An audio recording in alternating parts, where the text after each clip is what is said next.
How about taking AWS, the whole cloud service, the biggest cloud service in the world, and stuffing it into your laptop? Can we really do something like that? And if we can, why would we want to do that?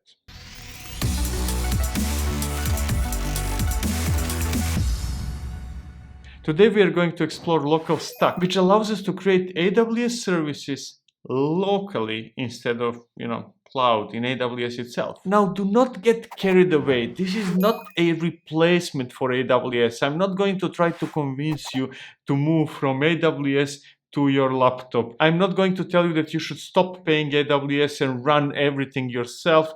That's not the goal, but I'm going to show you how you can speed up some of the things, how you can test easier, how you can reduce the cost. Because there are a couple of problems that we are facing when working with AWS. To begin with, it takes time to create services. Spinning up a VM can take a couple of minutes. Spinning up an EKS cluster, for example, can take anything between 20 minutes and half an hour, more or less. And that's not so bad for production or real environments, but when you're testing things, that might be too much. Let's say that you're using Pulumi or Terraform or Crossplane, my favorite, and you want to test your manifests or code. You want to see whether what you did works. And if I stick with the example of EKS, that means that you need to create subnets and VPCs and whatever else you need. And then you need to create an EKS cluster. And after you create an EKS cluster, you need to create a node pool. And if you did something wrong with the node pool, if you made a mistake, if you did something that you shouldn't have done or that you did not want to do, it will take like 15 to 20 minutes until EKS cluster itself is created. And only then node pool can be created as well, because it depends on EKS. And that's a lot of time until you discover, hey, I did something wrong, I did not use this parameter correctly, I did not do this well, let me try again, let me destroy what I did, or let me update what I already have, and then you wait for 15, 20 minutes, half an hour, depending on what you're doing, and then it might work, or you might discover some other issue, and so on and so forth. What I'm trying to say is that it would be great if you would have operational mocks or stubs for infrastructure that would behave in a similar way like mocks or stubs for our applications. When you have dependencies of your applications, you usually mock the APIs or whatever you need of those applications, and then you can progress quickly, and then you can iterate fast. So I want to do the same thing for infrastructure. I want to be able to see whether what I'm creating, what I'm defining works, more or less. Not necessarily the final checking, not necessarily the final verification, but I would like to be able to see very fast whether my Terraform or Pulumi or Crossplane or Ansible scripts are really working and doing what they should be doing. Another use case would be serverless. Hey, can I deploy my serverless applications locally before I push them to production? Before I start running them in AWS, can I actually do the development locally first? And it's not only about saving time, it's also about saving money. The longer I can progress locally, the less I'm using cloud services and the less I'm paying, in this case, to AWS. Long story short, what I want to do is create AWS services locally. Hey, if I want a bucket to store some files, I should be able to create that bucket locally. If I need, let's say, RDS database, I would like to have it locally as well. So what I really want to do here is accomplish two things. First of all, development of my application. If it needs a bucket to store files, I should be able to create that bucket locally. If it needs, let's say, RDS database, hey, wouldn't it be great if I could run the database locally as well? That doesn't have to be real RDS database, but it should be operational enough for me to use it as a mock for my applications. And the second use case would be for my infrastructure as code needs. I would like to have a quick confirmation that my manifests or code written for Terraform or Pulumi or Ansible or Crossplane works before I actually start the process of applying those things in production. That does not need to be full validation, but at least validation up to a point. In other words, I want to run AWS locally, and it should serve as a mock engine.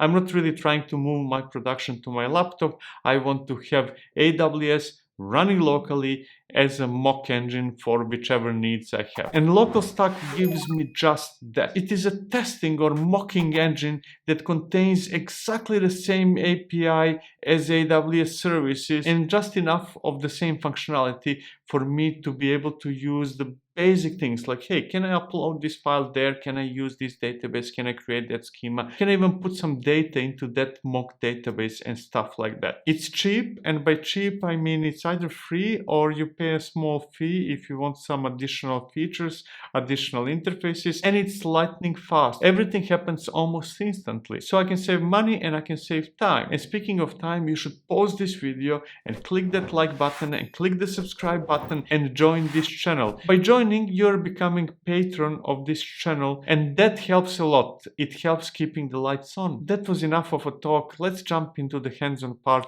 Let me show you how it works, and then we can talk about pros and cons and whether you should be using it.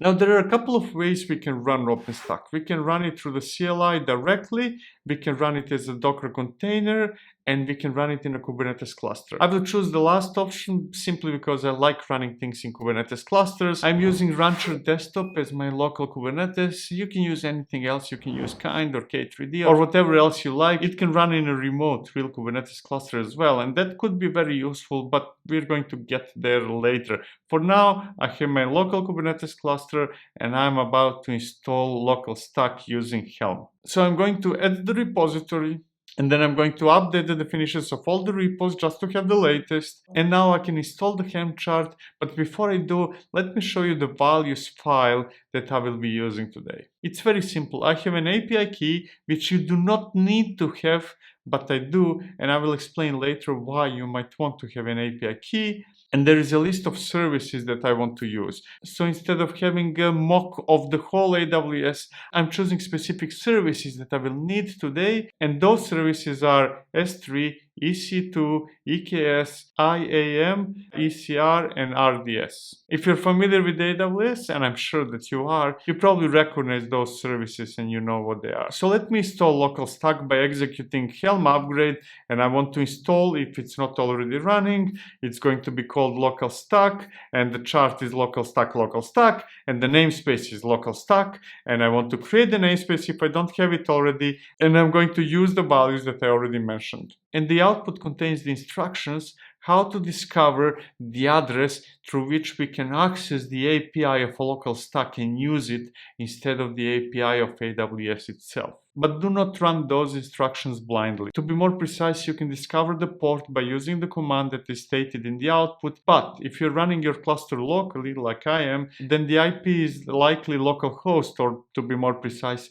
127.0.0.1 instead of the IP of the service running in that cluster. And then I'm going to use the combination of the IP and the port and store that in an environment variable just in case I need it later. As you probably already know, for you to access AWS itself, you need access key ID and secret access key and the region that you want to use. The same is true for LocalStack. It acts and behaves as if it is AWS itself, so I have to define those environment variables, but instead of the real access key ID and secret access key, I'm going to use test as the value for both. And from now on, I should be able to use LocalStack as a replacement for AWS. The only thing missing is to add endpoint URL to every single AWS command. And since that means that I would need to type more, I will create an alias that will say, hey, whenever I type AWS, that really executes AWS --endpoint URL, and then whatever is the URL of LocalStack running in my Kubernetes cluster, running locally. Now let's start with something simple. Let's say that I would like to create an S3 bucket. How would I do that with LocalStack? But before I show you, let me first confirm that there are no buckets running in my cluster, so that you do not start writing comments stating that I'm a cheater, that I fixed it in advance or something like that. And at the same time, this will be the first test whether LocalStack works exactly as if it's real AWS. So I'm going to execute AWS S3 API list buckets. And if you focus on the bucket section, you can see that it is an empty array meaning that there are no buckets right now. But before we do, let me state something very important. I will be using AWS CLI to demonstrate all the capabilities of LocalStack.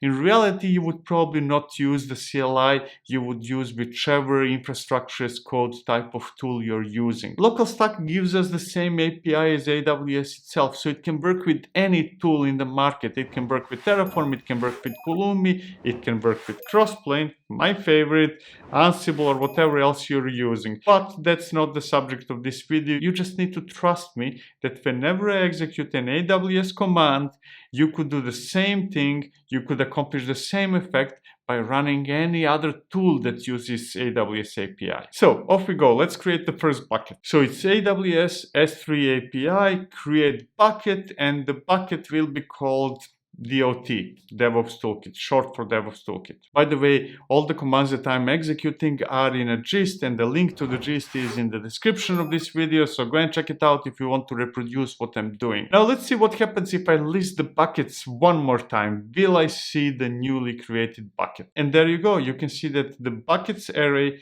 has one item, and that item has the name DOT and some creation date. Now you can say, hey, this is just a mock of an API. And you're right, this is a mock of an API, but a fully functional mock. I can start uploading files to this S3 bucket as if it's S3 itself. And I will prove that to you by executing AWS S3 API. I want to put some object into that bucket, and that bucket is called DOT, and the key is going to be silly, and the file that I want to upload there is called silly.txt. And if you still do not trust me that this is operational bucket running on your laptop, I can prove it to you by executing list objects of the bucket dot, and you can see that the file is there, or at least it claims that it's there.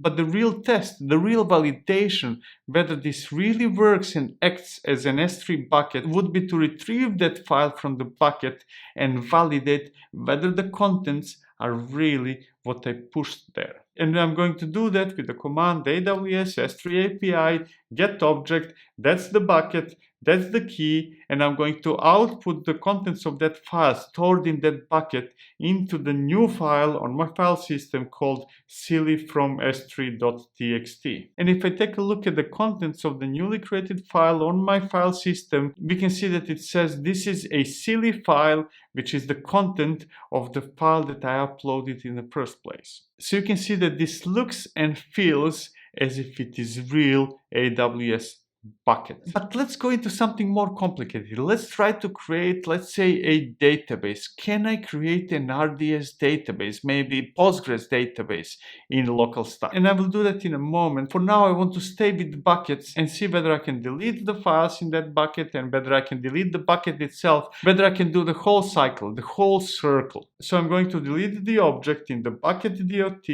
and the key of the object is silly. And if I list the objects in that bucket, we can see that the object is gone. So deleting objects, deleting files in a bucket works. And now I can delete the bucket itself.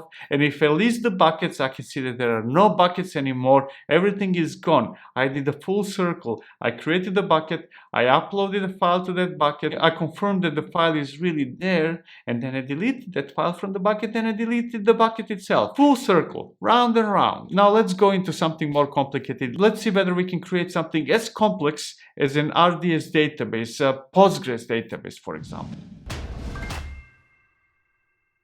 So here we go. We are about to create an RDS Postgres database. But before we do, let me tell you that this is a pro feature. So some services are completely free, like S3 buckets, while others are pro features that requires a license. You need to pay a monthly fee to use them. And that's why I had my API key in the values file to show the LocalStack that I'm a paying customer. The good news is that you have 2 weeks of a free trial, so you can try the pro features before you commit to them, before you start paying, if you do choose to pay for the service. We're going to talk about coverage and the pricing later. Now let's create that RDS Postgres database by executing AWS RDS create DB instance and the identifier is going to be DevOps Toolkit. The instance class is going to be C1. It doesn't really matter which class you put there. It can be anything because you're not getting real virtual machines.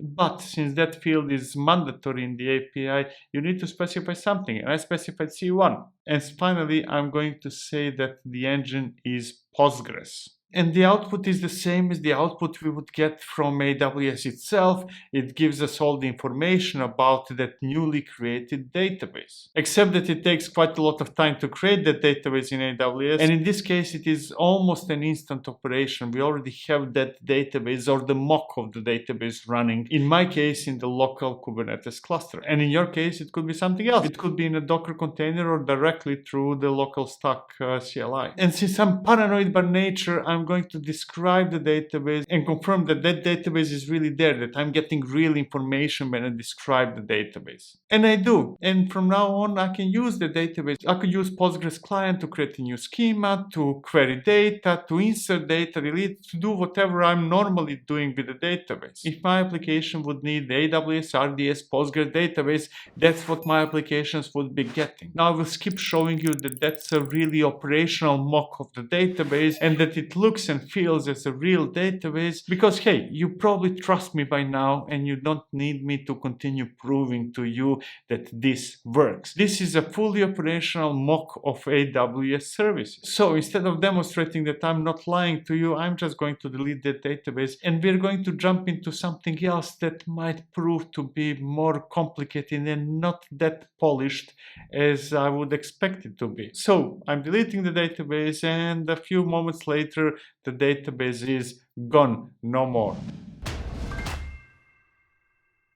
By now you saw two examples of services that work like a charm. They're great, they're amazing, and we can live happily ever after, right? Well, not so much. There are examples of things that do not work as expected. Let's try to create ECR or Elastic Container Registry. And I will do that like all the other things that I did so far by executing AWS CLI, by saying, hey, I want an ECR and I want to create a repository and the name of the repository will be DevOps Toolkit and let's see what will happen. Now the output is silly. It says the repository with the name DevOps Toolkit already exists in the registry with some ID 0000000.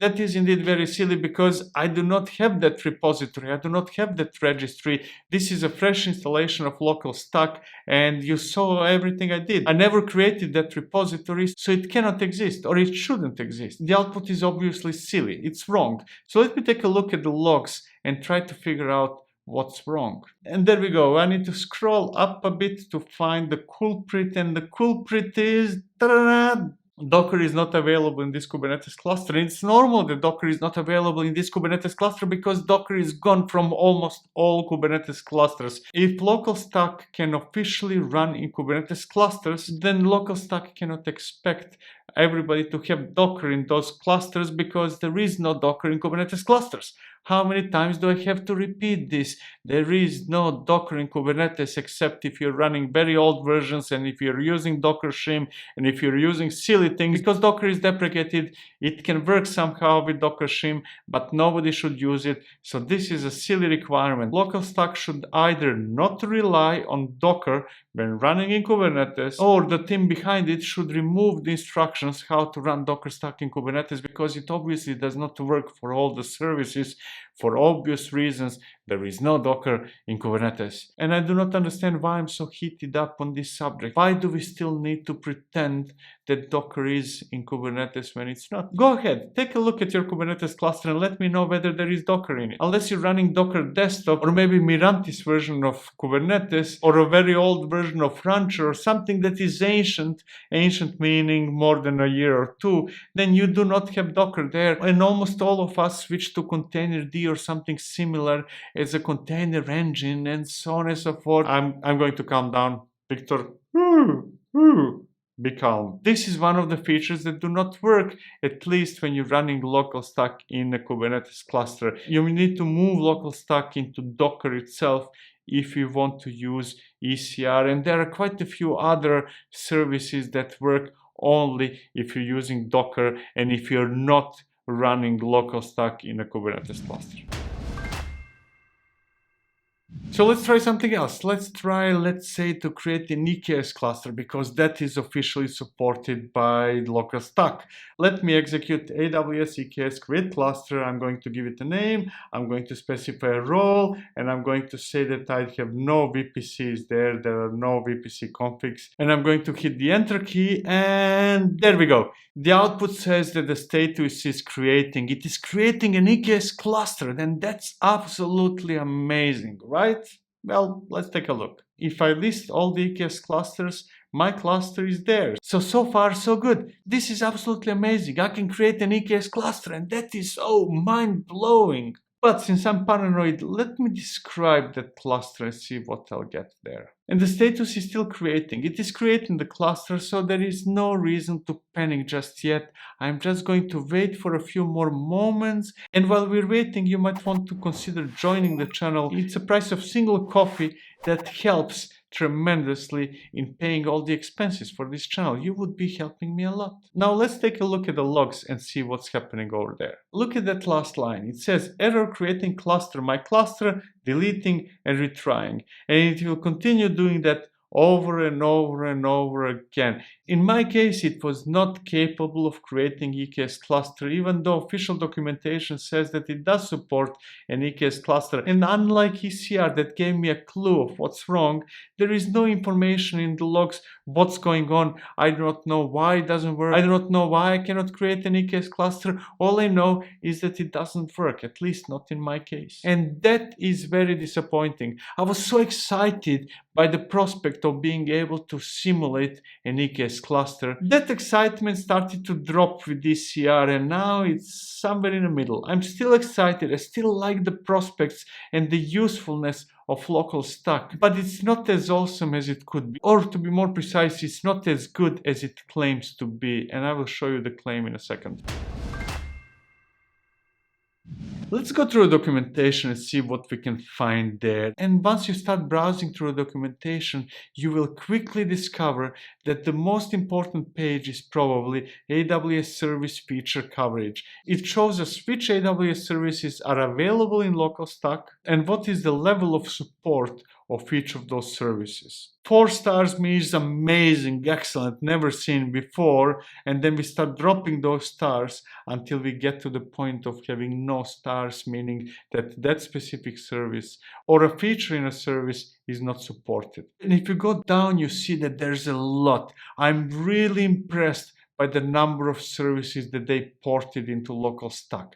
This is a never-ending list that can just go on and on and on and on and on. And you will see that some of those services have the word pro in brackets, meaning that they are only for paying customers, while all the others are completely free. Every single project needs some income, and if this service is useful to you, you should be paying, especially if the price is right. So let me take a look at the pricing. The Pro Edition gives you a few features that could be important, and on top of that gives you access to all the services, not only those that are free, and it costs $15 per month per user, which is a decent price. It's not the cheapest thing I've ever seen, but it's not really expensive. You will probably save that amount many times over by simply not going to AWS for everything that you need, but only for the real environments, only for production and staging and so on and so forth. Frankly speaking, when you look at the list of all the services that were ported to LocalStack, that price seems more than fair. Then we have integrations. LocalStack integrates really well with AWS command line, which is what I use today, with the serverless framework, with Spring Cloud Functions, with Architect, and I do not really know what that is, so I'm going to skip that one, with AWS Copilot, with Terraform, with Tundra, with AWS SAM, with AWS CDK, with Pulumi, and then there are language SDKs, and it works with many other things, with almost everything that uses AWS. I mean, I've been using it with Crossplane, and Crossplane is not even listed there. What else do we have there? Oh yeah, pipelines. It integrates with CI/CD pipelines. There are a couple of them listed on the side, but basically it works with any pipeline tools, simply because you can use AWS CLI or any other tool that you would be using in pipelines. So it works with anything that that can execute a command, and so on and so forth. I trust that you can go through documentation yourself. So I'll skip all that and go to the last thing that I want to show you, and that's limitations. Let's take a look at what are the limitations of LocalStack beyond the bugs like, hey, you cannot create an ECR instance. And here we are, it says that it doesn't work with M1 chips.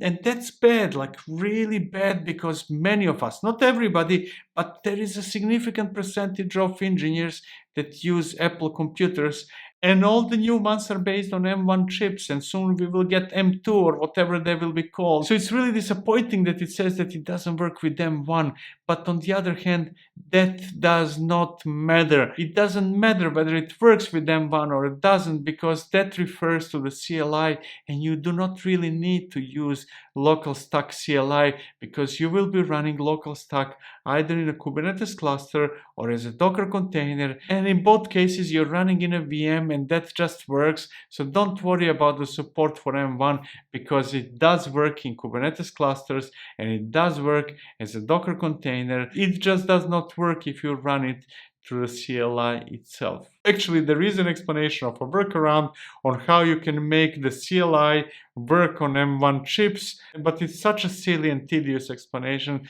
that I'm going to ignore it altogether. Just run it in a Kubernetes cluster, local or remote, and you're fine as long as you ignore that some services do not work. So the real problem is not whether it works on M1 chips. The real problem is that some services do not work in Kubernetes. That's the real issue that is not mentioned here in limitations, at least when Kubernetes without Docker is concerned, which is most Kubernetes clusters.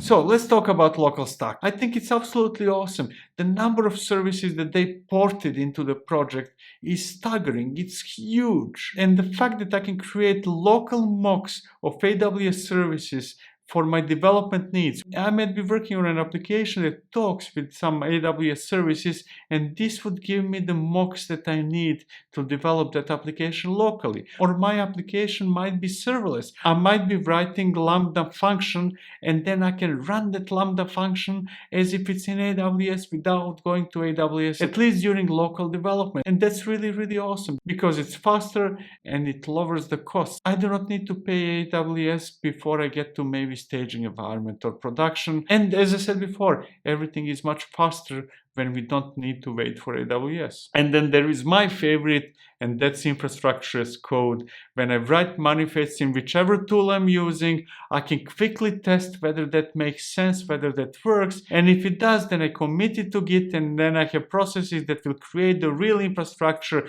in real AWS. But before I get to that point, I can use LocalStack to iterate very quickly, to iterate fast. So it's great for testing, for practicing, for local development, and for infrastructure as code. Those are the pros, and they're huge. This is really, really helpful. The cons are that not all services are equal. Some work perfectly, some work some do not work at all. There is heavy reliance on Docker, and that made sense in the past, but not today. It should rely on containers, not on Docker specifically. And now whether I'm running containers through Docker or through Kubernetes or Containerd or this or that should not matter. It should rely on containers and not on Docker. And then the last tiny disadvantage is that it is not supported on ARM chips or M1 chips from Apple, but that's not a big deal. Just run it in your Kubernetes cluster and it will work well. All in all, I wanted to give it a huge thumbs up, but I'm giving it almost thumbs up. There are things that really do not work that well, otherwise it would be absolutely awesome. So right now I'm qualifying LocalStack as good, really good. Not awesome, not perfect, but good and very helpful.